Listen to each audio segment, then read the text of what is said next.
Salmo de número 90 diz assim: Senhor, Tu és o nosso refúgio sempre, de geração em geração. Antes de nascerem os montes e de criares a terra e o mundo, de eternidade a eternidade, Tu és Deus. Fazes os homens voltarem ao pó, dizendo: retornem ao pó, seres humanos. De fato, 1000 anos para ti são como o dia de ontem, que passou como as horas da noite. Como uma correnteza, tu arrastas os homens, e são breves como o sono, são como a relva que brota ao amanhecer, germina e brota pela manhã, mas à tarde murcha e seca. Nós somos consumidos pela tua ira e aterrorizados pelo teu furor. Conheces as nossas iniquidades, não escapam os nossos pecados secretos à luz da tua presença. Todos os nossos dias passam debaixo do teu furor, vão-se como um murmúrio.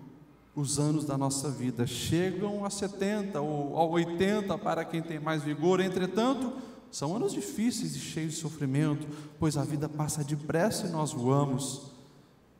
Quem conhece o poder da tua ira? Pois o teu furor é tão grande como o temor que é devido. Verso 12: ensina-nos a contar os nossos dias, para que o nosso coração alcance sabedoria. Volta-te, Senhor, até quando será assim? Tem compaixão dos teus servos, satisfaze-nos pela manhã com o teu amor leal, e todos os nossos dias cantaremos felizes. Dá-nos alegria pelo tempo que nos afligiste, pelos anos em que tanto sofremos. Sejam manifestos os teus feitos aos teus servos, e aos filhos deles o teu esplendor. Esteja sobre nós a bondade do nosso Deus soberano. Consolida para nós a obra de nossas mãos, consolida a obra de nossas mãos. Vamos repetir o verso 11, todos juntos ali no Data Show, verso 12, desculpa. Verso 12 diz assim: ensina-nos a contar os nossos dias de tal maneira que alcancemos coração sábios. Amém. Pode deixar na tela esse versículo que nós vamos nos reter mais nele. Hoje ainda eu conversava com a minha esposa sobre os nossos filhos, e ela tinha mexido ali numas fotos e a gente estava vendo o Kenny, meu filho, ainda bebê. E quando a gente começa a ver fotos antigas, a gente percebe que o tempo passa mais rápido do que imaginamos. Meu filho parece que chegou em casa ontem no colo da minha esposa e agora já faz 9 anos, né? Já está um molecão na pré-adolescência, e isso às vezes assusta. Como passou rápido. Sou pai hoje de 2 crianças maravilhosas, e de vez em quando eu ainda me pego lembrando da minha infância. Parece que ontem eu era um menino jogando taco na rua. Alguém jogava taco na rua também? Fazendo guerrinha de mamona. Hoje as crianças nem sabem o que é mamona. Tem alguém que fazia guerrinha de mamona também? Pois é, parece que foi ontem. O tempo passou, a minha testa parece que está aumentando. Não sei se eu chego igual ao Ricardo, creio que não, professor Aguiar. Mas o tempo passa muito depressa. O tempo voa. E quando nós olhamos para os dias que nós vivemos, a gente precisa fazer algumas perguntas e procurar algumas respostas. Estamos finalizando novembro, entrando em dezembro, e parece que foi ontem que nós estávamos escrevendo aquela lista de objetivos para 2018. Voou. E eu pergunto para você: você está feliz com a maneira que você viveu e está vivendo 2018?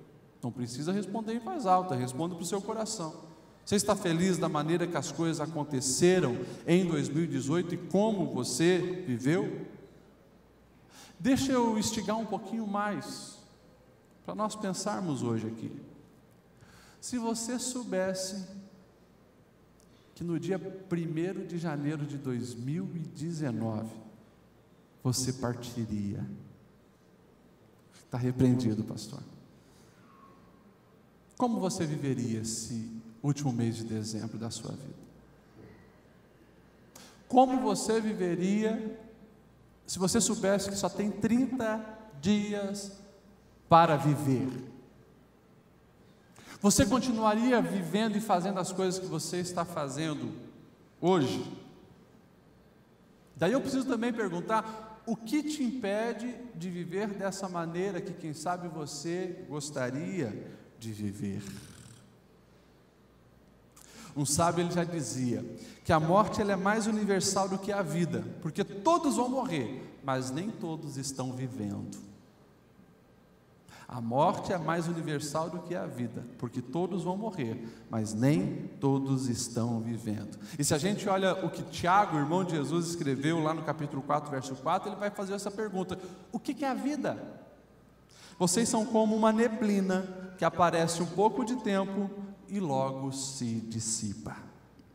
Esse salmo que nós lemos, o Salmo 90, ele é um salmo muito interessante, ao mesmo tempo inicialmente apavorante, e depois no final a gente começa a entender. É o único salmo que nós temos registrado de Moisés. O único salmo que nós temos registrado de Moisés. Moisés, aquele homem que você conhece, escolhido por Deus para tirar o povo do Egito e conduzi-los à terra prometida. Quando você, por exemplo, faz uma viagem dessa, onde a gente passa pelo Egito e entra na terra prometida, você imagina um homem liderando mais de 2 milhões de pessoas, você pensa: olha, esse homem tinha um grande desafio na sua vida.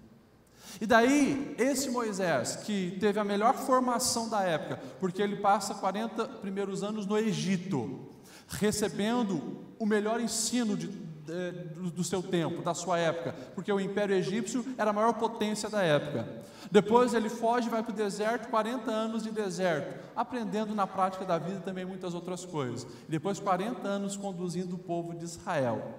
Esse homem, ele ousa fazer uma oração que o verso 12, eu acredito, há lições preciosas para a nossa vida. Eu gostaria de falar nesta noite sobre viver melhor a cada dia. E tudo começa com o verbo ensinar. Nós vamos ver que esse salmo, como os salmos são oração, é a alma do homem se abrindo para Deus. Ele começa falando: Senhor, Tu és o nosso refúgio sempre, de geração em geração, ou seja, Tu és o refúgio meu hoje, serás da minha futura geração amanhã, foi o dos meus pais, dos meus avós ontem, Tu és.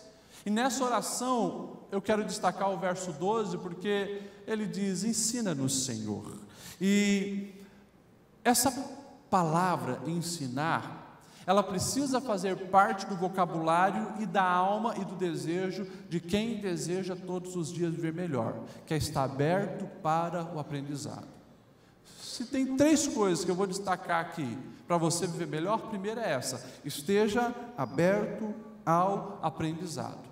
Porque o envelhecer, escute isso, o envelhecer, ele não é uma opção.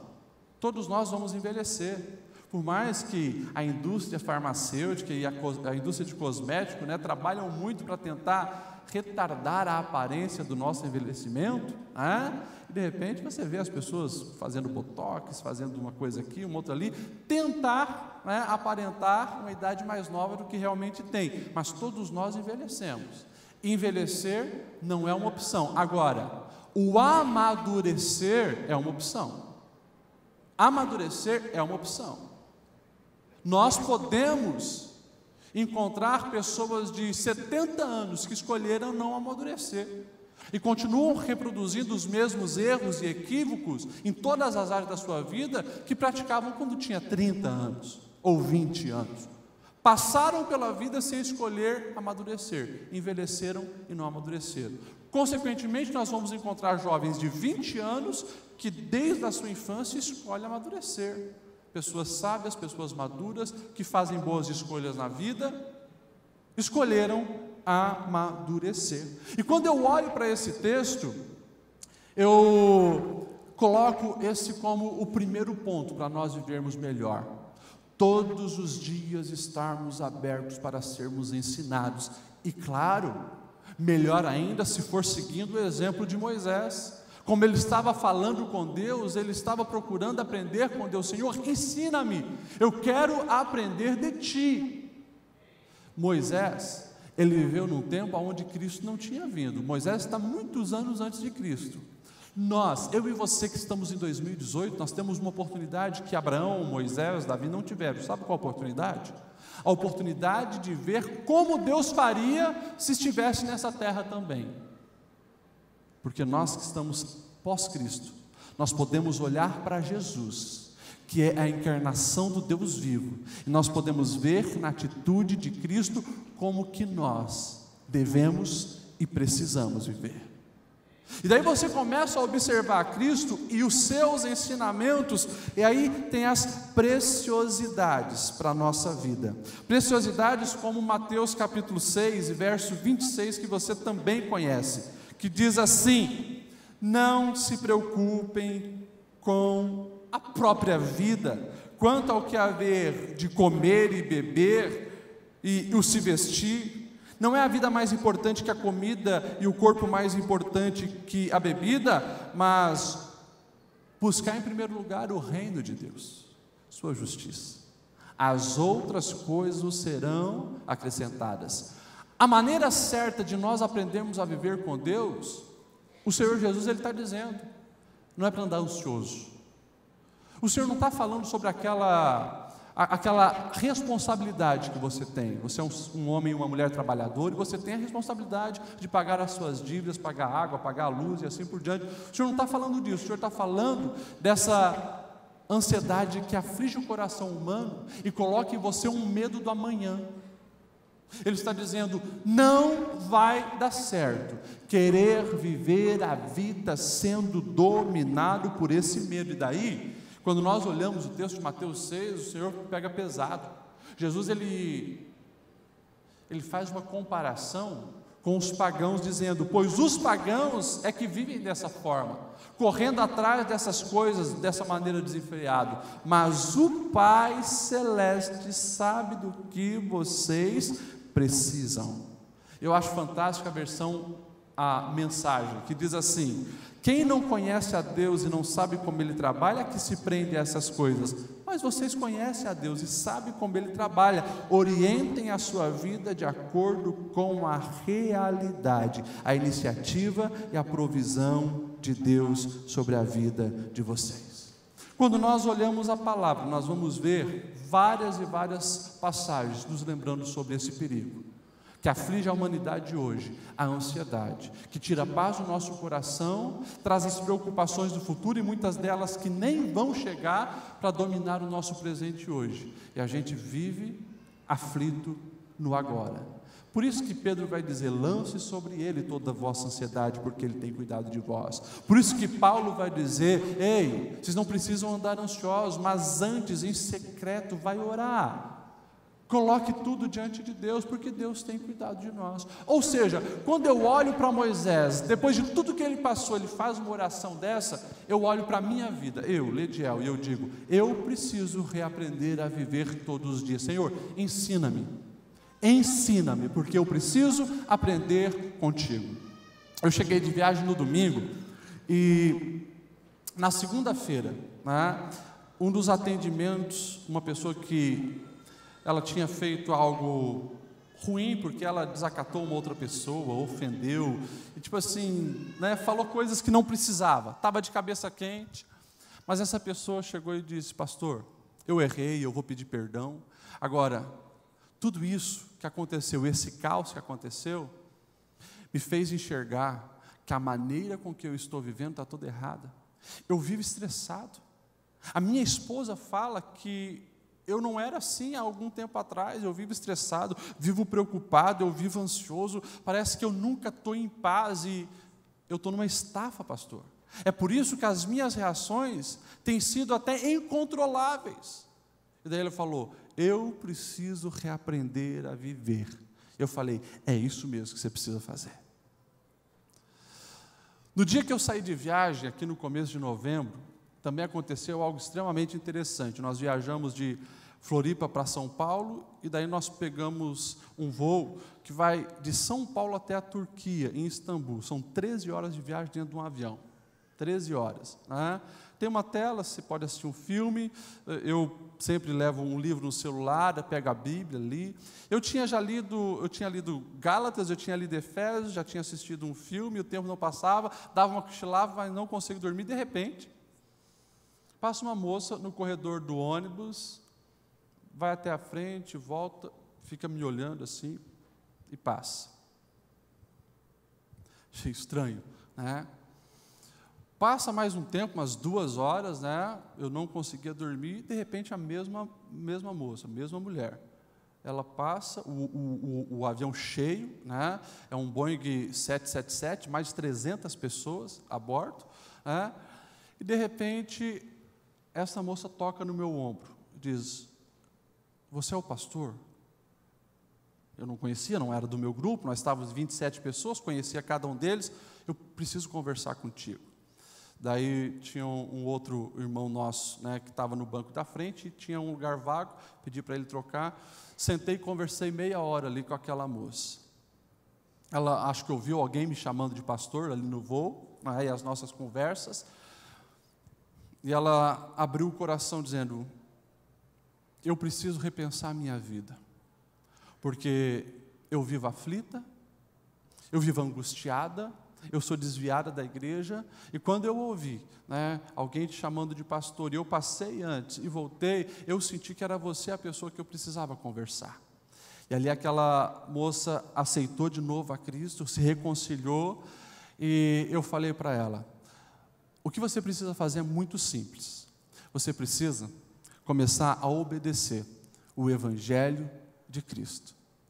Você não precisa viver dessa maneira, mas deixa o Espírito Santo te ensinar a viver todos os dias." Ela pediu que orasse por ela na viagem, né? E alguns lugares que eu passei me lembrei dela, Miriam, estou orando ainda por ela. Mas isso me fez também pensar no desespero de uma pessoa, em abordar alguém que não conhece dentro de um avião, para clamar para o socorro, ou seja, estava no limite. Estava no limite. Quantas pessoas no dia a dia vivem assim? E daí eu sempre digo, quando você pega, e pode pegar e atualizar hoje, as informações da Organização Mundial de Saúde, você vai ficar assustado como as doenças da alma não param de crescer e aumentar todos os dias. Por quê? Porque as pessoas estão escutando tantas outras vozes, que diz: viva desse jeito, viva desse jeito. Não, caia na gandaia, entra nos vícios. Não, é experiências sexuais. Ou viaje o mundo e isso vai te satisfazer. Ou vai morar no exterior. Ou seja rico. E a gente se esquece que quem nos criou, Ele deixou um manual de vida. Quem nos criou, Ele já deixou detalhado todas as coisas. O que a gente precisa fazer? Está aberto para aprender com Ele. Primeira lição: esteja aberto para aprender com o Senhor. E o texto continua: ensina-nos a contar os nossos dias. Ei, isso fala de aprender a valorizar todos os momentos. Eu falei na pregação sobre o legado, que tem uma senha, né? A fila da morte, todos nós temos uma senha, e ninguém sabe quem vai ser chamado. É por isso que eu preciso aprender a valorizar o momento hoje e os dias de hoje. Eu não sei se você já ouviu aquela história do menino na varanda, comendo jabuticaba. Eu não sou muito chegado de jabuticaba, mas lá em casa os outros 3 são apaixonados. Minha esposa ama jabuticaba. E essa história diz que o menino estava na varanda com uma bacia de jabuticaba comendo, né? Comendo uma jabuticaba aqui, ali. De repente esse menino coloca a mão naquela bacia, e ele percebe que já não tem tantas. Ele consegue contar, tem umas 10 ou 11. E daí, a maneira dele comer muda. Quando ele pega, ele chupa devagar, ele chupa até o caroço, para sentir o sabor até o final. Essa é uma analogia que a gente pode aprender com a vida. Porque os dias da juventude, a gente vive de uma maneira muito louca, muito doida, meio atropelada. Mas quando vai ganhando maturidade, vai ganhando experiência, a gente olha para frente e consegue ver que tem menos anos para viver do que nós já vivemos, a gente muda. E a gente começa a aprender a valorizar os nossos dias, valorizar cada momento da nossa vida. Que o Espírito Santo nos ensine a viver dessa maneira. Antes de viajar, eu recebi uma carta, e essa carta era de um presidiário. Eu até trouxe a resposta aqui para ele.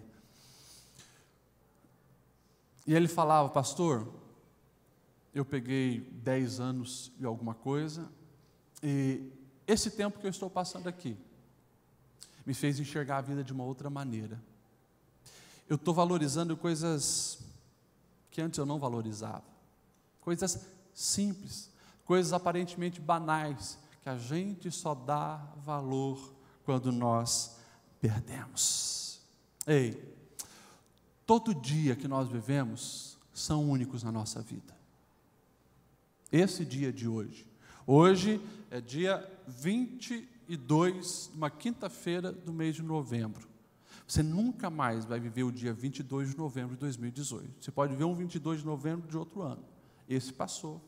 Todos os dias nós temos 24 horas, 1.440 minutos, 86.400 segundos.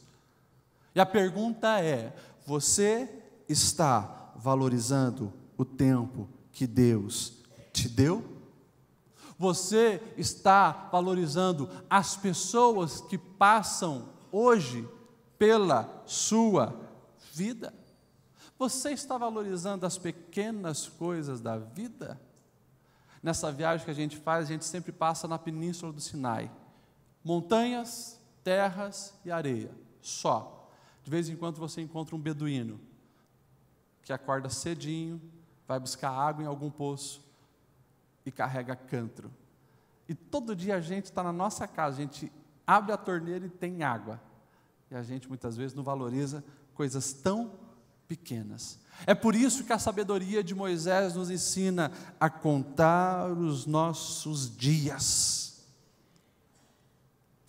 Eu e você precisamos aprender a contar os dias e entender que nós temos o hoje para viver. Por isso que o próprio Jesus ele vai dizer: olha, vivam hoje, porque basta cada dia o seu mal. Só que infelizmente, a geração que nós vemos, como eu falei, dominada pela ansiedade, só consegue enxergar a felicidade no amanhã. A gente olha para o nosso salário e a gente não está contente, a gente quer ganhar mais. A gente olha para a nossa casa e a gente está contente, a gente quer uma casa maior. A gente olha para a nossa família e a gente não está contente. A gente precisa arrumar uma outra coisa. As pessoas não conseguem se contentar com as realidades. E para essa geração que ama os Black Fridays, né? A televisão é o que mais revela isso, porque se tem uma de 30, que é uma de 40, não está satisfeito que é uma de 50, daqui a pouco vai estar com um cinema em casa, mas o coração vazio, porque não aprendeu a valorizar as coisas do dia a dia e as pequenas coisas que Deus nos dá. É por isso que, quando nós aprendemos a contar os nossos dias, a gente é como o menino lá comendo jabuticaba. A mesa não se torna aquele momento só de botar combustível no corpo. A sessão de cinema que a gente faz em casa não é só para assistir um filme, mas é para aprender lições, dialogar e conversar. É por isso que o secar uma louça não é apenas para ficar com a cozinha limpa, mas é para trazer um senso de colaboração, de unidade, de expressão de amor. É assim que a vida vai valendo a pena, mas a gente acha que só vale a pena aquilo que Hollywood nos mostra. E os cabelos brancos vão aparecendo, e a gente corre o risco de olhar para trás e ver que passou tão rápido, e a gente não viveu. E daí o complemento: ensina-nos a contar os nossos dias para que alcancemos um coração sábio. Que fala de quê? Prioridade de busca. Pastor Lediel, o que é sabedoria? O que é essa sabedoria que Moisés está falando? Essa sabedoria não é a inteligência dos homens, essa sabedoria não é aquele aglomero de informações que o Google pode te passar, essa sabedoria não é você ser esperto para dar um nó nos outros, não. Essa sabedoria é nós conseguirmos tomar as atitudes da vida segundo os propósitos de Deus. Ou seja, como eu falei, a vida acontece uma vez só. Se você está sendo iludido aí por uma ideia propagada, que vai ter uma reencarnação, eu lamento jogar um balde de água fria em você, mas preciso fazer isso. Não existe reencarnação. Nós viveremos uma só vez e prestaremos conta dessa única vez que vivemos. Esse negócio, não, mas se eu fui bonzinho, eu vou reencarnar numa coisa melhor. Se eu fui mal, eu vou reencarnar numa coisa pior. Esqueça isso, balela, engano. Uma vez só, nós temos a oportunidade de viver. Só que a vida é imprevisível. Você sabe o que vai acontecer amanhã? Eu não sei.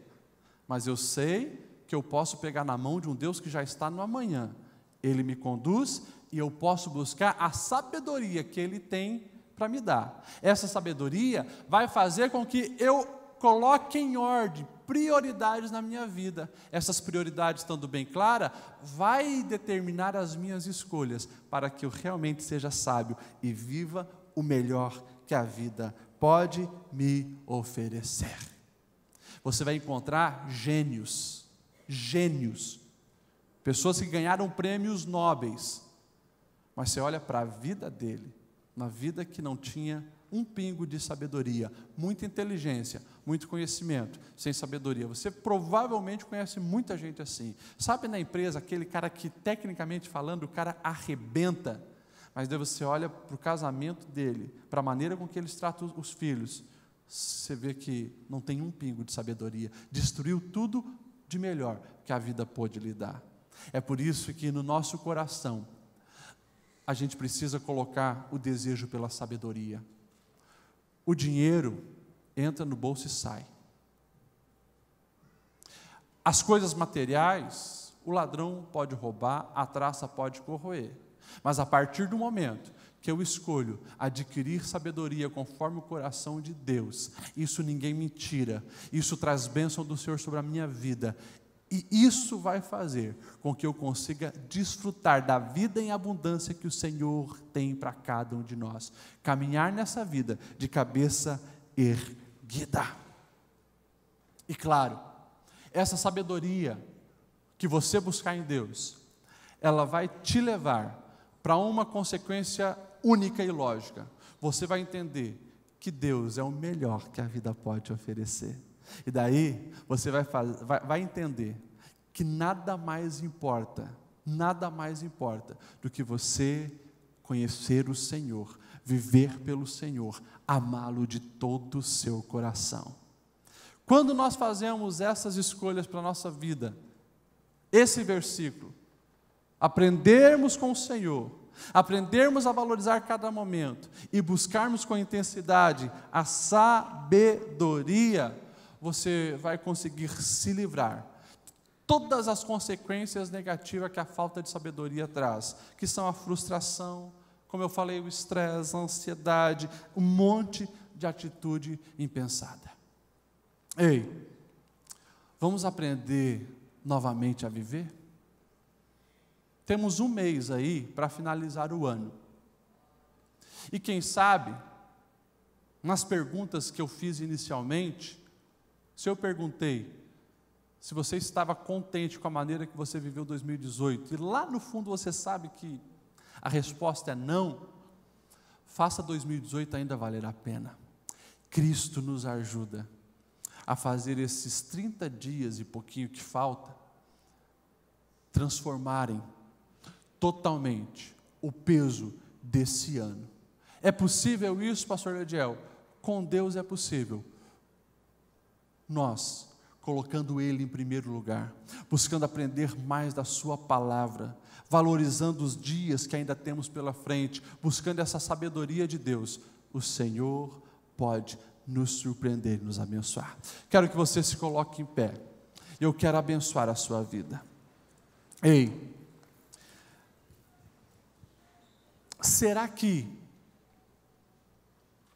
é uma tragédia que precisa acontecer na nossa casa, na nossa família, em nós, para nós despertarmos para a vida? Você lembra as histórias que eu contei, falando do legado? Aquele senhor lá com câncer, na reta da morte, lá começou a se arrepender das escolhas que havia feito e mudar.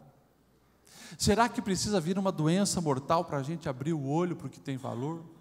Será que a gente precisa falir? Será que precisa ter um acidente? Será que a gente precisa perder um ente querido? Não, não precisamos. O que nós precisamos é voltar os nossos olhos para Deus e dizer: Senhor, sonda o meu coração.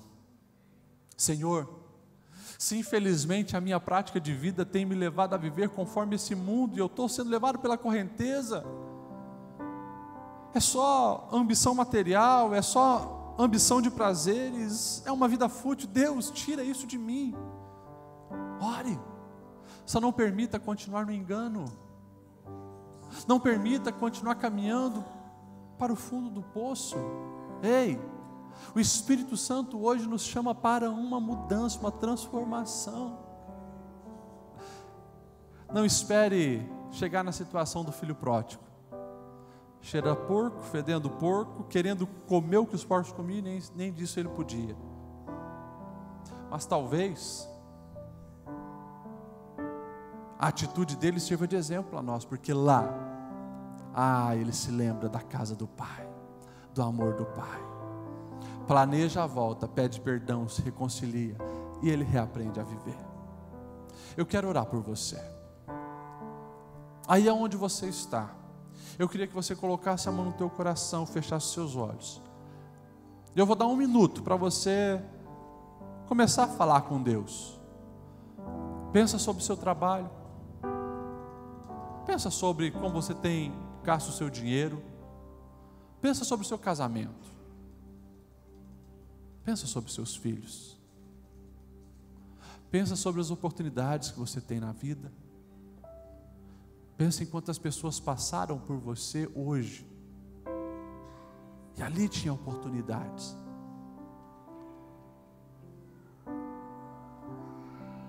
Deus, Tu és maravilhoso, a Tua palavra é linda, e através desse salmo, Senhor, a gente aprende a fazer essa oração. Ensina-nos. Ninguém aqui sabe tudo, ninguém aqui é bom o suficiente, ninguém aqui é perfeito e o dono da razão. Estamos caminhando numa vida que para nós é imprevisível, e é por isso que nós seguramos a Tua mão dizendo: ensina-nos, ensina-nos, ensina-nos a ser uma pessoa melhor. Ensina-nos a lidar com os inimigos, a lidar com os amigos. Ensina-nos a lidar com as oportunidades. Ensina-nos a lidar com as frustrações. Ensina-nos, Senhor, a discernir as vozes. Ensina-nos a enxergar a realidade espiritual. Ensina-nos, Senhor, a amar como Tu ama. Ensina-nos a respeitar como Tu respeita. Ensina-nos, Senhor, a viver segundo o Teu coração, Deus, e ensina-nos a valorizar os momentos que nós temos. Não permita, Senhor, que nós venhamos ver os dias passarem, entra mês, sai mês, e a gente não melhorou, a gente se conformou com uma vida medíocre, um casamento medíocre, um referencial de pai medíocre, de mãe medíocre. Não, nós não queremos ser, Senhor, essas pessoas que vivem na média, porque Tu nos chamou, Senhor, para a excelência. Perdoe-nos, Senhor, porque quantas oportunidades nós temos perdido de sermos melhor, mas hoje nós entendemos que a jabuticaba dos nossos dias precisa ser degustada de uma maneira diferente. Deus, que as nossas horas contigo possam aumentar, que nós possamos ter desejo, Senhor, pela tua presença, que nós possamos realmente, Senhor, todos os dias nos debruçarmos na palavra e alimentarmos a nossa alma com essa preciosidade, que nós possamos, Senhor, entender que antes de gastarmos tanto tempo em WhatsApp, Facebook, falando com quem não pode nos ajudar, ensina-nos a passarmos tempo conversando contigo, que conhece o nosso coração e tem solução para a nossa vida. Ensina-nos a contar os nossos dias, Senhor, para que nós possamos valorizar os nossos pais hoje, antes que eles se vão, a valorizar os nossos filhos e o nosso cônjuge hoje, antes que eles se vão.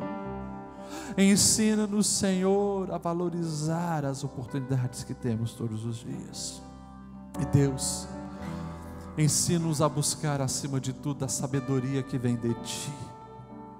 A sabedoria dos homens, ela é tão passageira, ela constrói castelos na areia, hoje estão, amanhã não estão mais, mas a Tua sabedoria nos leva a investir na eternidade. É essa sabedoria que nós queremos para a nossa vida, é essa sabedoria que nós precisamos no nosso viver, Senhor. Resplandeça o Teu rosto sobre nós e nos dê o discernimento que vem do alto, a sabedoria que nos ensina a colocar todo o conhecimento em prática para fazer as escolhas por excelência.